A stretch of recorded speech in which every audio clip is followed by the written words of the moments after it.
Xana and Ethan's timeline has to be the most inconsistent and secretive part, besides the knife sheath, in this entire case.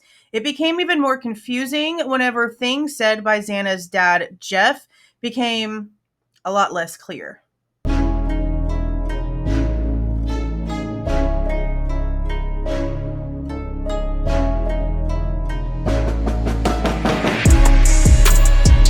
Hey guys, this is Jules with True Crime Reactions.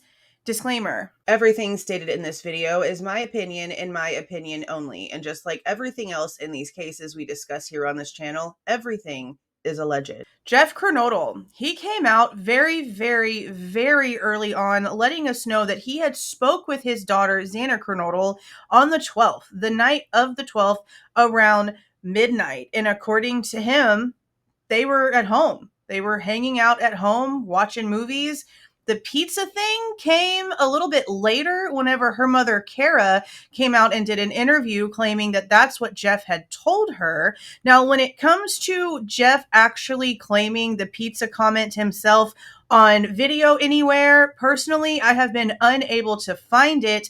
But we did find Venmo transactions between Xana and Ethan with pizza emojis, and we do know that there are what looks to be Domino's pizza boxes in the back of the house on the porch area by the sliding glass door.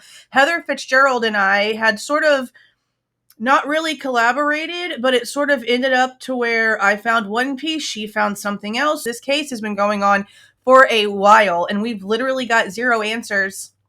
The longer this has gone on, the more questions have piled on, but we've gotten no answers when it comes to anything. Even now that there has been a plea agreement, the sentencing has been done, we still have zero answers. Saying yes and checking off a bunch of boxes doesn't give answers to anything. That's why we are still here asking questions. So again, when it comes to Ethan and Xana, that's where the majority of the mystery really lies. We didn't know until recently that not only did Maddie actually show up at the Sigma Chi party at some point too, but so did Dylan. We didn't know any of these things. They kept all of this super quiet and only let us know that Bethany saw Xana and Ethan at the Sigma Chi party sometime between 8 and 9. We know that Ethan and Hunter went to Hunga Dunga with their sister for her formal, and that whenever everything was over, they dropped her off and the boys headed back to Sigma Chi to join the party. And from what we're being told, Xana was already there. So we don't really know what time she got there. We just know that she went one way while Ethan went the other, and then they met up at Sigma Chi. The problem is that no one knows when they actually got home. And I don't see how we don't know this, or why they are, in my opinion, purposely not telling us when Ethan and Xana actually got home. Here's where all the problems come in with this. Hold on, guys. Before we go any further into today's video, I need to introduce you to today's video sponsor, Aura. I pay for Aura every month. That's right. I pay to use Aura every month, even though they have been a sponsor of the channel for well over a year. Sure, I got to try it for free for about 6 months as somebody who was a partner for Aura in order to be sponsored by Aura. But that 6 months expired, and guess what I did? I continued to pay out of my own pocket for the service because that's how valuable I think this is. If I didn't actually continue to use this service past the trial period, I wouldn't want to keep bringing it to you guys as much as I have. Aura can do so much to help protect your information, from their VPN to help protect your location, to the way that they can monitor what your children are looking at online, to the way that they can help you monitor your credit by making sure that there's no fraudulent accounts and nobody trying to actually take your identity, to the way that they can help you manage your passwords, the way that they can help you make sure that your information stays off of the dark web, the way that they help you not only see just how much of your information is actually out there, but they also help you get it removed from all of those nasty little brokerage sites.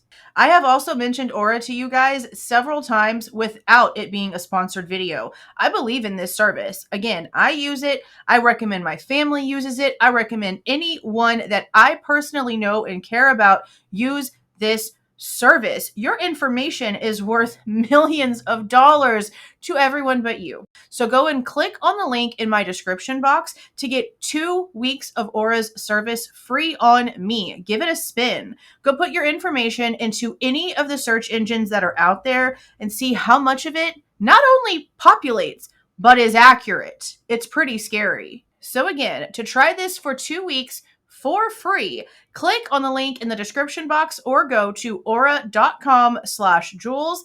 That's aura.com/JULEZ and take this on a spin for 2 weeks for free on me. See how much of your information is out there? Trust me, you want to protect it, and only you can protect you. Now back to the video. They have been claiming for forever now, since the very beginning of this entire case, that the DoorDash was for Xana, and they use that as proof of life.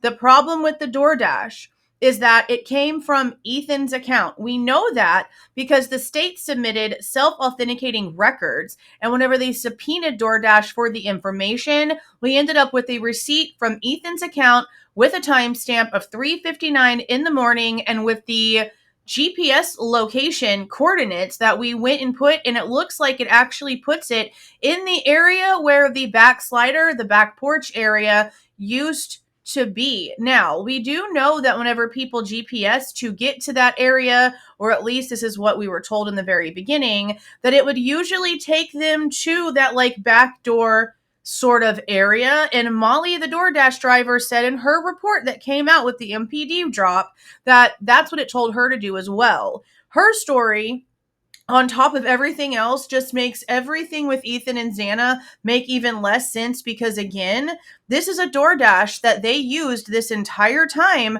for proof of life for Xana, but it came from Ethan's account. They don't say a damn thing about Ethan. And then we find out that Molly did not hand the food to anyone. She put it right there on the step right in front of the front door, and then she left. Now, what we did find out in this report is that there is apparently a camera that sees Molly pulling into the 1122 King parking lot, apparently sees what they consider to be SV1 pull in right behind her. That verbiage, I don't know how much I trust it. It doesn't really make a lot of sense, especially considering the fact that Molly is claiming that she didn't see a car in the parking lot.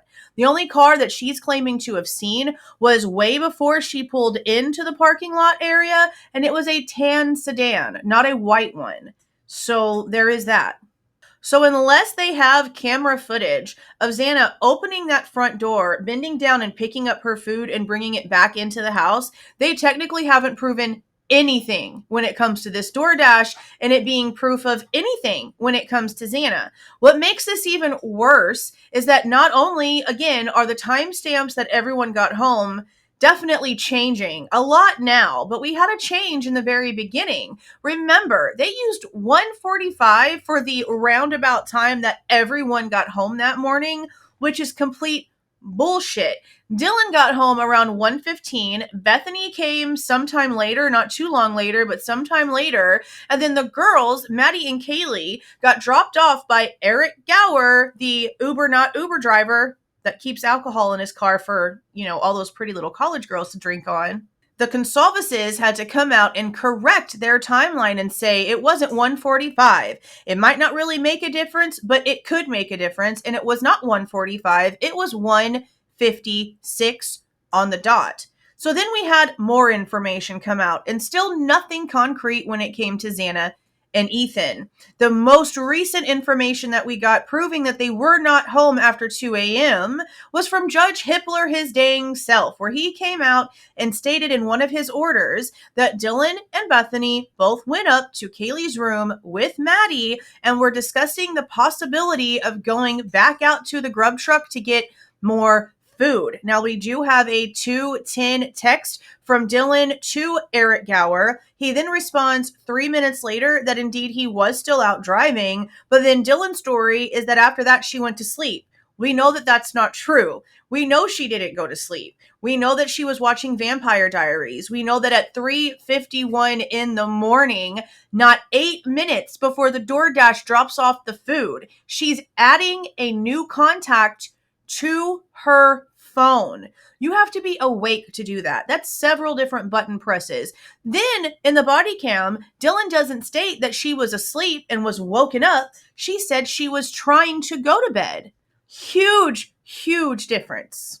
So what we find out is while they're up in Kaylee's room talking about going to get more food, that Xana and Ethan are not in this conversation. They're not participating at all in the conversation about going to get more food. And why is that? Even though apparently there was a DoorDash later, because apparently at this 2:00 hour, at this 2:10, 2:13-ish time, they're claiming that Xana and Ethan still were not home. Now, while the Goncalveses also corrected the timeline, they also stated that they could tell by looking at the cameras that after the girls got home, that the girls, so when it's coming from the Goncalveses, you're expecting the girls to mean Maddie and Kaylee, but it turns out that that's not the case. The girls that they saw taking Murphy to the bathroom not long after Maddie and Kaylee got home were actually Maddie and Bethany. They took the dog out. We don't know what Kaylee was doing while they were outside with Murphy, but then we find out that Bethany goes back in the house and Maddie loses Murphy for an amount of time and asks Bethany around 2:30 if she knew where Murphy was. This also is around the time that all of the back-to-back calls between Kaylee and Maddie to Jack Jacour's phone start happening, and there's a lot more information there that we weren't told either, but that's not what this video is about. I only even bring that up to ask this question. If there's camera footage of Maddie and Bethany walking out of King Road in order to take Murphy to the bathroom, if there's camera footage that shows the DoorDash driver pulling up in the parking lot, how come we don't have camera footage or timestamps or anything concrete when it comes to whenever Xana and Ethan got home? It's been a huge issue, especially since, again, we have Xana Kernodle's own father claiming he spoke to her and she was already at home that night. Now, here is where I'm going to play you the inconsistencies. I'm not going to play you the original interviews from the Arizona stations. We've listened to those over and over and over again. What I'm going to play you is me reading in a live that we did a couple of weeks ago, the Moscow police report where Jeff and Jasmine were spoken to, informed about what happened to Xana, and then they give the timeline to the police for the last time that both of them spoke to her. Both Jasmine and Jeff give the date of the 11th, which would have been Friday, not Saturday. Take a listen. A male approached the scene and began speaking with Sergeant Gunderson. The male was identified as Jeff Kernodle. I overheard Jeff state his daughter lived in the 1122 King Road, and he had been trying to get in touch with her but was unsuccessful. It was also learned that Jeff's daughter Jasmine was nearby the scene. I asked Jeff if he and Jasmine could come to the police department to speak with me. Jeff agreed, and I returned to the police department. I asked Jeff and Jasmine when the last time they communicated with Xana was. Okay, here we go. This should have something in it because he said something earlier today, but so we'll see. Jasmine stated she texted with Xana on 11/11 at approximately 1700 hours. Jasmine said the text messages were brief and not of any substance.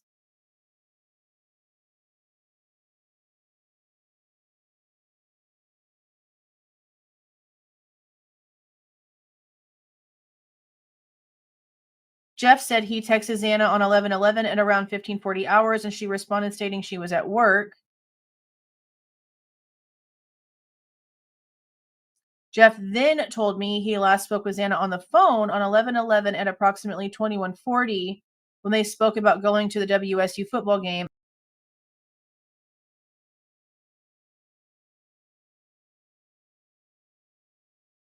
I asked Jeff where Xana worked, and he said the Mad Greek. Okay, what happened to the phone call that you just mentioned today in court, though?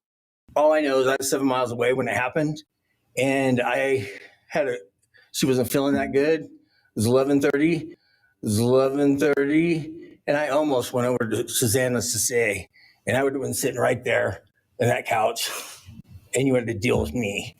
So they would have had a chance, and I regret that. I regret not going.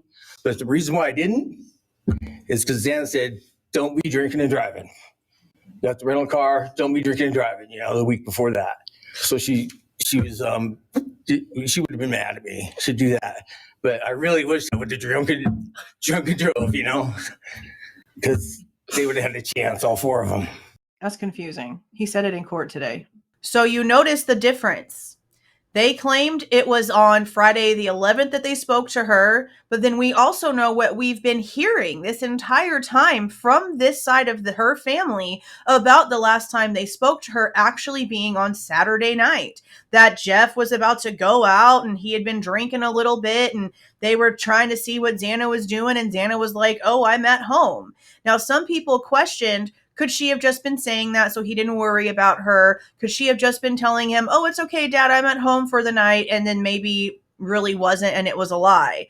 I don't know. Can you keep a party quiet in the background whenever you're literally on the phone with someone? I highly doubt it, especially a wild college party. Kind of hard to make that a suppressed sound in the background whenever you're on the phone. So then we have, again, what he said at the sentencing. What he said at the sentencing mimics what we have already been hearing. The only difference is the whole "she didn't feel good" thing. The only thing that we had really heard is that he, for whatever reason, something was said to him that night and he wanted to leave where he was in Pullman for Parents Weekend with Jasmine and go over to Moscow where Xana was and see what was going on or be there for some reason or another. There was never any specifics given. So whenever the 4chan post came out about the fight and all the issues with Xana and Maddie and Ethan when it came to these certain frat guys, a lot of people just assumed something must have happened. He called to check on her. Maybe she told him what had gone on and gone down at the frat party. Maybe it really upset him and he was going to come over just in case some crazy stuff went off. Or maybe there was already something going down and that's the reason why he wanted to go over there. This is him speaking from his heart. This is him saying, if I would have just gone over there, none of this would have happened. It would have been me and you one-on-one. That's what he's basically claiming whenever he's looking over at Kohberger and saying this to him. And I understand how he feels that way. Regardless of my opinions on this case, I completely understand what he was saying to him. So that tells me right there, if that's his real thought, if that is the damn guilt that this poor man is carrying with him, he didn't last speak to her on the 11th. He would have had to have last spoken to her on the 12th, or else this would not have been eating at him the way that it is. That right there tells me something's wrong with this timeline more than a little bit. So what was it? Was it the last time on Friday and you've misconstrued it in your own mind and you're holding on to something that you really shouldn't be? Or was it really on the 12th? And regardless, you shouldn't be holding on to that. But I can understand why he would be if that was the case.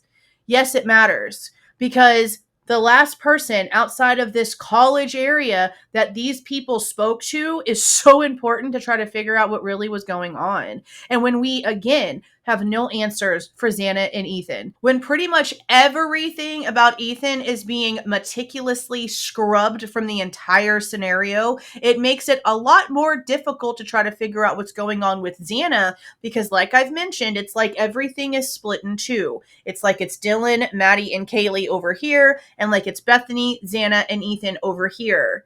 Why can't all of it come together and we get a true timeline for things? Yeah, sure, they're giving us information. Find where they've told us what time Xana and Ethan got back to King Road that night. I bet you can't.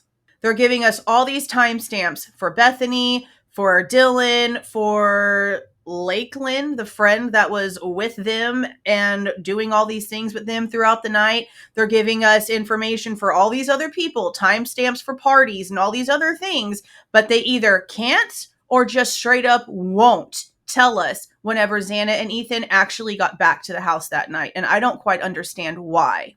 I don't understand why they would be hiding it if it's so innocent and has nothing to do with anything. And I don't understand how they just wouldn't know it in today's technology. There's just no freaking way. With cell phone data location, with cameras that apparently picked up certain things that they're just expecting us to just forget about or ignore, and the way that their cell phones would literally on social media and everything else be tracking everything. Again, Snap Maps was checked for their location.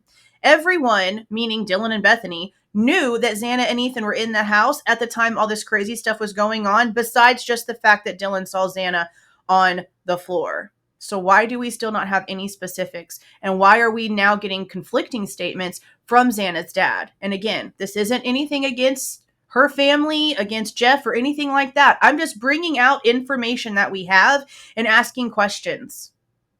There's nothing nefarious about it. It's just a simple question. But I want to know what you guys are thinking about this very specific and very important thing down in the comments. If you like the way that I present this information and give my opinion, please don't forget to leave a like on the way out. Subscribe to the channel if you have not subscribed already. And please don't forget to make sure that the notification bell is set to all so you don't miss any of my rants, reviews, reactions, updates, or deep dives. See y'all.